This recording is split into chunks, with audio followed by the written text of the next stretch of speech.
ചോദിക്കും ക്യാ എന്ന് പറഞ്ഞാൽ എന്ത്. അപ്പം പേരെന്ത് എന്തെന്ന് എങ്ങനെ ചോദിക്കും? പേര് ക്യാ അല്ല പാവയ്ക്ക. എടാ നാം ക്യാ ഹേ അങ്ങനെ ചോദിക്കണം. നാം ക്യാ ഹേ. ഇരിക്കവിടെ. നീ ക്യാ ഹേ ഹിന്ദി പോയം പഠിച്ചോണ്ട് വന്നിട്ടുണ്ടോ? പോയോ? ആ പാസ്.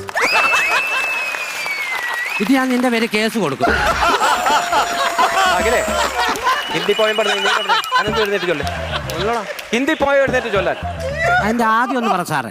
യോ അതിന്റെ ആദ്യത്തെ ലൈൻ ഒന്ന് പറയാമോ? ആവോ മിൽക്കർ ഗായേ ഗീത് എന്നൊരു പാട്ട് പഠിച്ചിട്ടുണ്ടോ? ഉണ്ട്. ആ എന്നാ അതവിടെ. ആവോ മിൽക്കർ ഗായേ ഗീത് ബെഡായേ ഗീത് ഗായേ ഗീത് ബെഡായേ ഗീത് ആവോ മിൽക്കർ ഗായേ ഗീത്. നാരായണ ജയ നാരായണ ജയ നാരായണ ജയ നാരായണ ജയ. ഇതെന്തിനാന്നറിയാമോ? നല്ലൊരു ഹിന്ദി പോയം കൊണ്ടുവന്ന്